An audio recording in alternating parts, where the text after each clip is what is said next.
Aujourd'hui, nous parlons donc de Bonjour Tristesse de François Sagan. C'est un roman un peu spécial. Bonjour. Beatriz, Bonjour. Beatriz. Ah, je dis Paola. Dis Paula, mais est Beatriz. Oui, c'est ma fille. Ça, oui. Bonjour. Et donc, ce roman de François Sagan de 1954 est un roman un peu, comme toujours, je dis la même chose, un peu spécial. Je crois que dans ce moment, elle est l'écrivain, François Sagan, Oui. et a dû être considéré comme un enfant terrible, non? Parce que dû à sa jeunesse, elle a écrit ce roman, mais avec sa vie. Ce que j'ai trouvé incroyable, c'était que une jeune fille, une femme de 18 ans, Oui. et pour décrire les sentiments, les émotions des adultes Oui. et des jeunes, non? Et avec une psychologie, parce que c'était je crois que aussi le ironique du roman, c'était que le Bergson, c'était que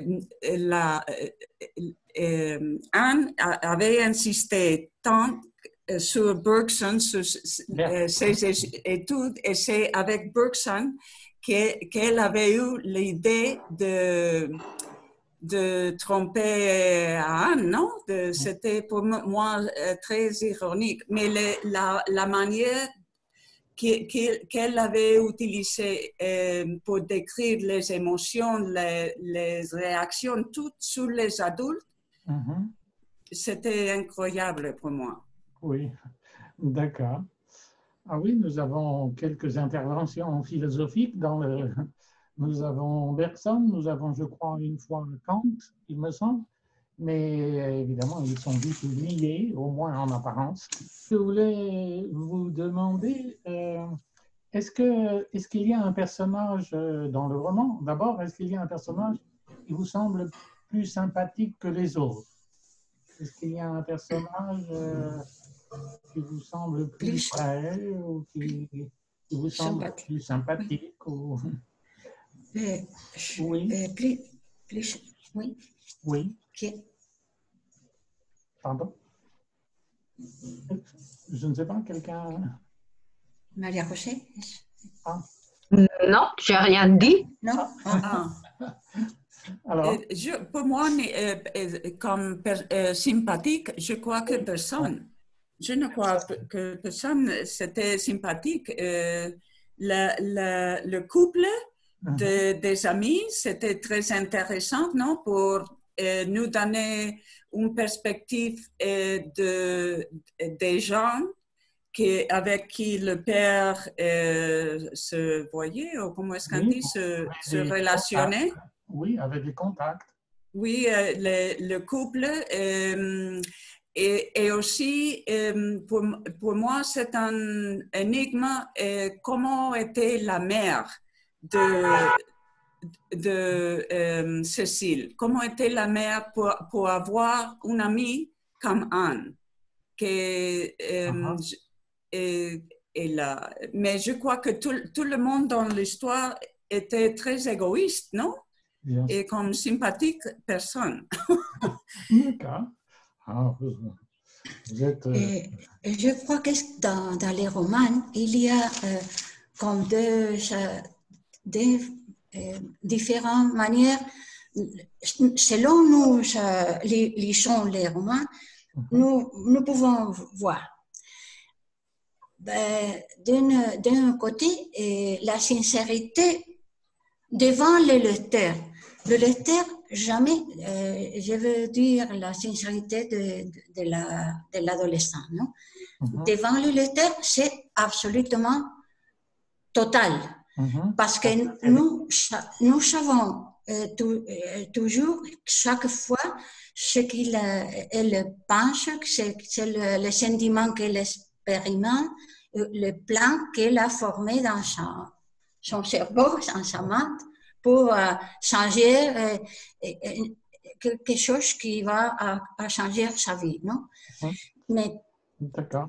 de l'autre côté, il y a un cachement, une fausseté dans le front les autres, non? En face des autres. En face En des face autres. autres. En face des autres. Oui, vous parlez de Cécile. Vous parlez de la Oui, narratrice. de Cécile, oui, De la Cécile. narratrice, oui, la jeune de Oui, 17 oui, ans. de Cécile. Et au lecteur ne ment pas, jamais. Nous savons toujours ce qui va... Mais elle se cache, elle se relationne avec de la fausseté avec les autres. Et tous les romans, je peux voir des plaines, non? Le moi comme lecteur et les autres comme sujet de manipulation de Cécile. Bien sûr. D'accord. Est-ce que vous êtes d'accord? Est-ce que nous pouvons tout enfin, à moitié. Et, non, c'est un roman que j'ai lu, ça fait très longtemps et que j'ai relu rapidement pour cette rencontre. Mais il me semble, au moins la lecture que j'ai faite, c'est que Cécile, l'éducation de Cécile est faite dans un internat catholique, donc c'est déjà pas mal. Et ça d'une part, mais il me semble que c'est un personnage révolté et en révolte, qui est très paradoxal. D'une part, elle est révoltée et en révolte contre un père dragueur, et d'une autre part, elle est complice de ça. Oui. Hein? Elle sait que son père, il est un dragueur. Hein? Et justement, elle cherche sa place dans les triangles, père, les amants, et la place qu'elle occupe dans ces triangles, me semble. Et par rapport aussi à cette mère morte qui est, il me semble, qui est toujours là, hein? Et aussi la découverte de rapports sexuels de la part de Cécile, qui, à mon avis, le roman annonce déjà tout ce qui va venir pendant les années 60 par rapport aux femmes, libération des femmes, etc. etc. Et moi, je l'entends comme un roman prémonitoire de ces moments-là. Je ne sais pas qu'est-ce que vous en pensez, mais c'est la lecture que j'ai pu faire. Oui. D'accord. Bonjour Tristesse, le roman Bonjour Tristesse comme une annonce d'une certaine libération de la femme, une certaine libération des relations hommes-femmes. Mais qui est une libération qui est liée à un processus de mélancolie, de tristesse aussi. Déjà, il apparaît dans les titres, non? Bonjour Tristesse. Je crois possiblement il est influencé par l'existentialisme, non?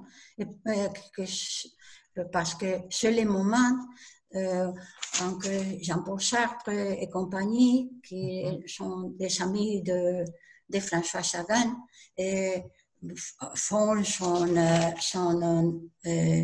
nouvelle philosophie de la vie, non?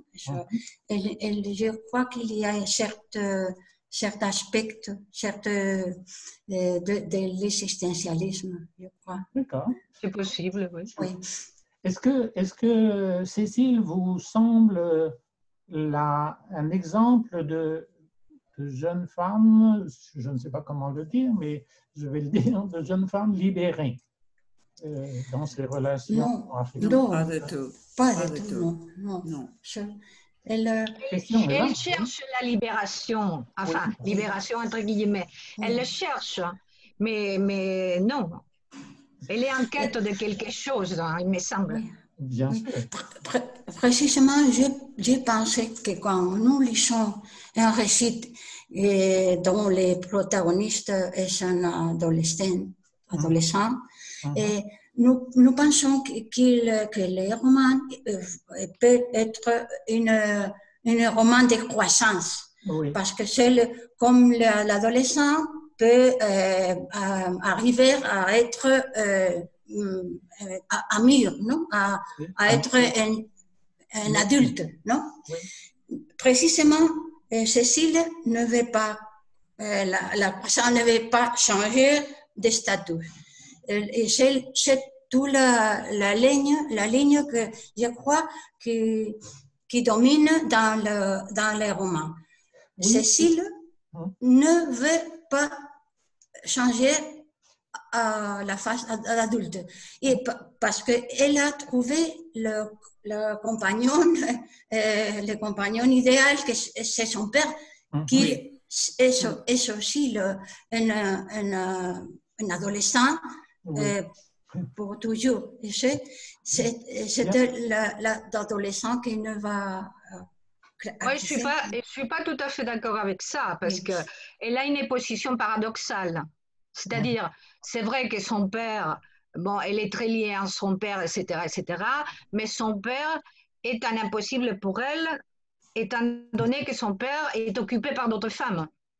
Oui. Mais ça d'une part. Et d'une autre part, c'est que même si elle est très attachée à son père, elle cherche à se découvrir sexuellement avec son rapport sexuel avec Cyril, etc. Donc, pour moi, il me semble que Cécile est dans une situation de quête, de recherche de soi, mais c'est vrai que cet attachement qu'on peut qualifier... Bonjour, Sarah. Bonjour. Bonjour. On peut qualifier, moi je qualifierais d'incestueuse symbolique.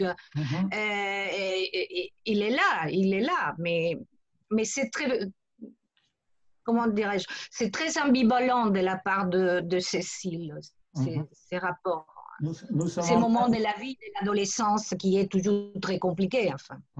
Nous sommes en train de nous demander si le personnage de Cécile est un personnage qui évolue vers une certaine libération de la femme ou des relations homme-femme, je ne sais pas comment dire, ou si au contraire c'est une jeune femme qui semble déjà prisonnière peut-être de des relations qu'elle a établies avec son père et justement qui sous-tendent un petit peu tout le roman puisque c'est pour protéger ces relations, le type de relation qu'elle croit ou qu'elle a établi avec son père, qu'elle imagine toute cette mise en scène qui va déclencher le drame final. Nous sommes en train de discuter de ce mouvement. Est-ce que... Je crois que Cécile rebelle contre Anne, qui c'était la seule personne qui pensait à sa futur, parce que le modèle qu'avait Cécile, c'était le modèle de son père qui disait qu'elle allait trouver un jeune homme qui allait la soutenir. Oui. Et Anne voulait qu'elle ait des études pour travailler, pour ne pas dépendre de personne, non? Je crois que Cécile a lutté contre la seule personne qui pouvait penser un peu à sa libération, je crois. Oui, c'est un point de vue. Franchement. C'est un point de vue que je partagerai assez parce que finalement, Anne, pour moi, ce sont tous des personnages qui ne veulent rien changer. Le père est installé dans dans sa superficialité et dans ses relations amoureuses.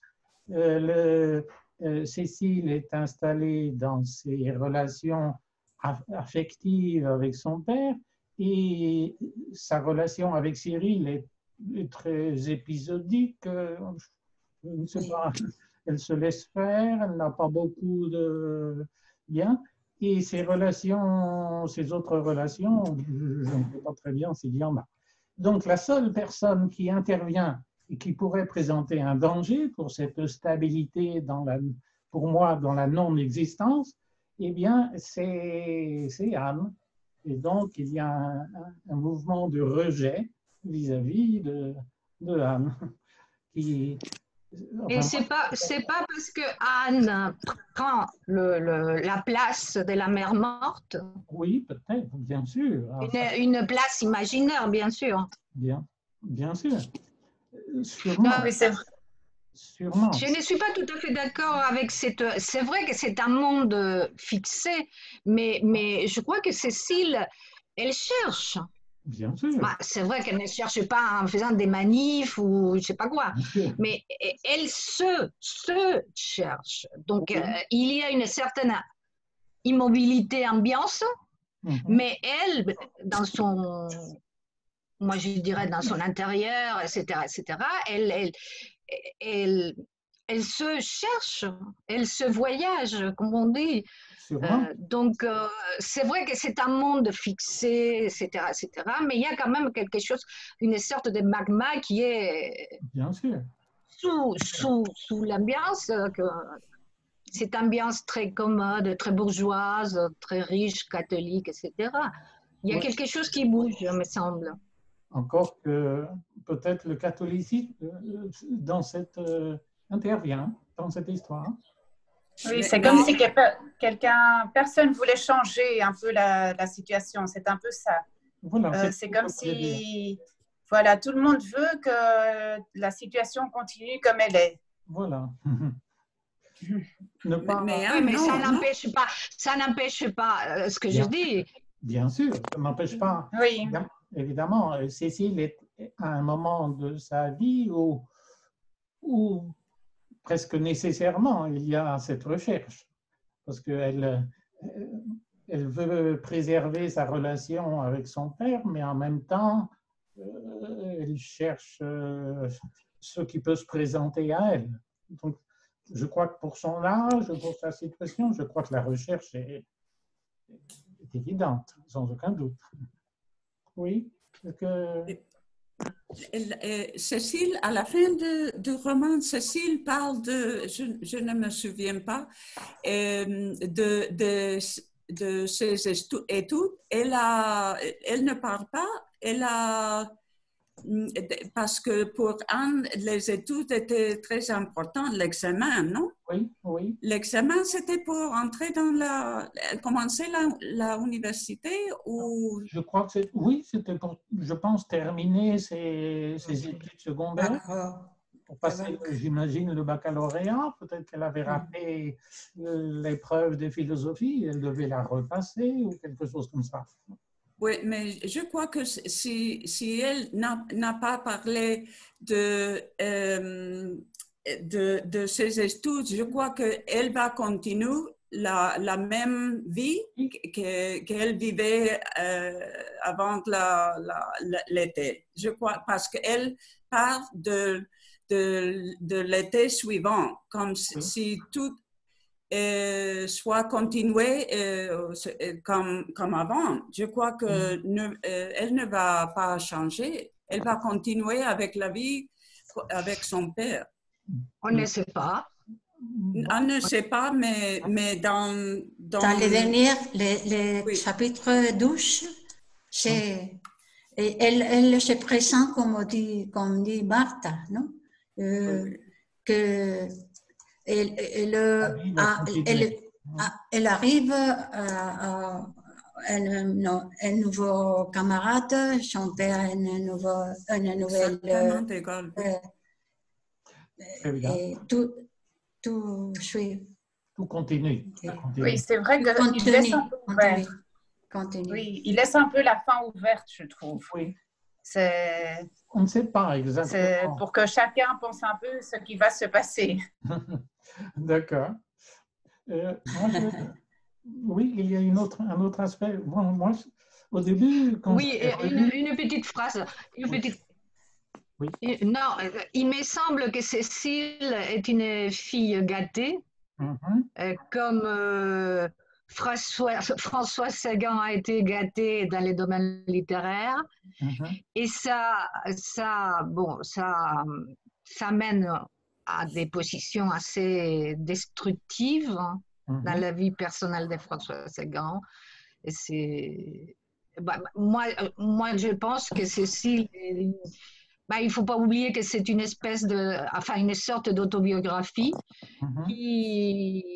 Cécile, moi, je dirais qu'il y a beaucoup de rapports avec François Sagan. Et à mon avis, si quelqu'un est très gâté, ça cloche.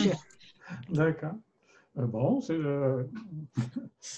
moi je voulais, c'est tout à fait possible, moi je voulais insister sur, par exemple, sur l'idée que quand Anne s'en va en voiture, quitte après, dans un moment dramatique, quitte la maison, elle dit à Cécile que Cécile doit lui dire que restez, on a besoin de vous, quelque chose comme ça. Et ce qui est sûr, c'est que Anne lui répond que ni son père, ni elle-même, Cécile, n'ont besoin de personne.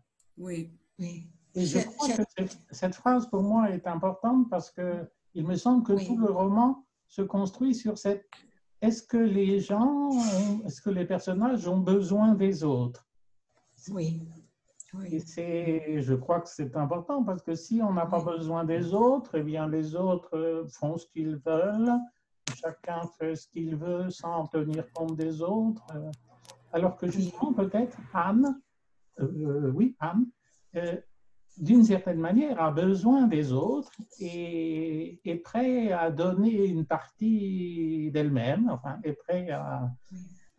Alors que les autres, est-ce que Cécile a besoin des autres? Est-ce qu'elle a besoin de Cyril? Je ne crois pas. Les autres sont utilisés par Cécile. Peut-être. Même pas par le père, non? Mais surtout par Cécile. Elle utilise tous les autres pour arriver à son objectif. Oui, son plan. Son plan, oui. Cette idée d'avoir besoin des autres, pour moi, m'a perturbé. Oui, c'était comme, pour moi, c'était un peu trop facile, non? Peut-être pour Elsa, mais Cyril, non? S'appelle le jeune. Et pour moi, je ne sais pas. Cette partie comment est-ce qu'on dit? Je ne suis pas convaincue avec cette partie du roman. Pour moi, c'est un peu difficile de le comprendre. Mais je crois que Anne, c'était la personne la plus courageuse, non? De tout le roman. Elle essaie de sortir de son rôle un petit peu et d'aider un petit élever ou éduquer à Cécile. Oui. Et je crois que si elle n'a pas eu l'accident, je crois que Cécile, comment est-ce qu'on dit, l'aurait fait en faveur. Parce que je crois que pendant la relation, s'ils se sont mariés, je crois que le père, à la fin, cherche... Il est parti. Oui, il est parti avec une autre femme. Mais l'accident l'a tout changé pour moi. D'accord. Sa mort. Pour moi, Anne représente... Oui. Oui. Le retour dans le conventionnalisme, c'est comme Oui. elle doit tout retourner à le plus habituel, le plus conventionnel. Et en même temps, Cécile essaye d'échapper de ça. Oui. Ah, et ça se considère réellement un peu autobiographique parce que ça, je ne savais pas que c'était un peu une autobiographie. Ça, ça peut se considérer un peu ou je ne sais pas si vous avez recherché. Oui, je crois que Maria José parlait d'autobiographie. Oui, elle parlait un peu d'autobiographie. Moi, je n'irai pas trop loin dans cette direction, moi, modestement, parce qu'il me semble que faire une autobiographie à 18 ans... Oui, ce serait très tôt. Mais évidemment, sans aucun doute, elle parle d'elle-même. Oui. François Sagan, dans le personnage parle d'elle-même. Est-ce que... Bon, peut-être, j'avoue que ça... Je ne le contrôle pas. Non, je voulais dire autobiographie dans le sens où il y a une mise en jeu de la vie de François Sagan par rapport au personnage de Cécile. C'est ça, dans ce sens-là, non? C'est vrai que ce n'est pas une autobiographie canonique. Hein, c'est pas, moi, je suis née, je raconte, je dis, non? Mais c'est vrai que il me semble que bon, l'expérience de vie de François Sagan est chez Cécile, quoi. Et pour répondre à ta question, Christophe, moi je crois que le rapport père-fille n'a pas besoin d'autre. N'a pas besoin de quelqu'un d'autre. D'autres et des autres. Tellement c'est fort, c'est lié. Donc, les autres sont des accessoires, si j'ose dire. Oui. Hein, c'est pour la narration, pour l'action, mais... Dans le roman, dans ce roman. Oui, bien sûr, dans les romans et ailleurs, mais enfin, je parle de romans maintenant. Bien sûr. D'accord. Bon, les relations père-fille, mais peut-être aussi les relations mère-fils, et peut-être dans certains cas d'autres types de relations. Mais évidemment, dans l'image, les relations, la psychologie, etc., les relations père-fille sont sûrement spéciales. J'avoue que dans ce domaine, je n'ai aucune idée. La relation avec elle-même, parce que elle, chaque fois qu'elle découvre un sentiment, il l'analyse, il essaye de comprendre et jusqu'au qui arrive là, le sentiment de culpabilité ou de tristesse qui lui donne le titre au roman. Non? C'est de ce point de vue, oui, elle cherche à se connaître, mais ne veut pas changer les statuts, ne veut pas changer sa vie d'adolescent. Confortable, installée dans une relation privilégiée avec son père. Son père qu'elle critique d'ailleurs, qu'elle condamne. C'est assez étonnant. Paradoxal. C'est assez paradoxal, oui. Je ne sais pas si vous avez une autre... moi, j'étais un peu étonné en relisant ce roman, parce que, sans vouloir trop insister sur cette idée, mais ça m'a semblé presque une tragédie grecque. C'est un peu étonnant, mais il m'a semblé que le roman était... Tout se passait, bon, l'unité de lieu, l'unité de temps aussi, d'une certaine manière, tout se passait à l'intérieur de la villa. Il y a quelques sorties, mais elles sont l'histoire se passe à l'intérieur de la villa, dans un moment très déterminé, pendant les vacances. On a quelques éléments avant et on a quelques éléments après, à la fin, mais en réalité, il n'y a pas beaucoup... Tout se passe à l'intérieur de cette villa. Ça ressemble un peu dans le mythe d'Édipe, Oui. Et c'est justement. Oui. Mais dans ce cas, la question c'est que elle n'aimerait pas être avec le père d'une façon sentimentale, mais Bien sûr. elle a... C'est chouette. Elle? Pardon. On ne vous a pas entendu. On n'a pas entendu la fin. Je dis que c'est comme un peu d'Édipo, mais Oui, oui. dans ce cas, elle aime la situation, pas seulement le père. Elle aime la situation de liberté. Voilà. Elle veut rester. Oui. Elle veut rester comme elle est. Ça. Exactement. Elle ne veut pas changer. Et la seule personne qui pourrait changer la situation, c'est Anne. Bien sûr. D'accord. J'insiste. Je ne suis pas tout à fait d'accord avec cette lecture, mais enfin, c'est ma lecture à moi et ça, c'est la vôtre. Hein, je n'ai rien à dire là-dessus.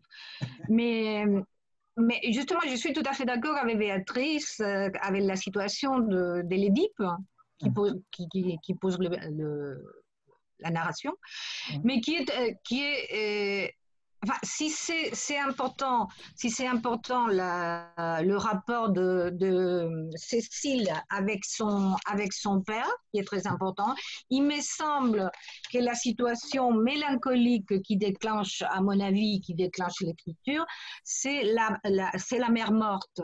Hein, c'est la tristesse, c'est la mélancolie de la séparation et de la perte de la mère morte.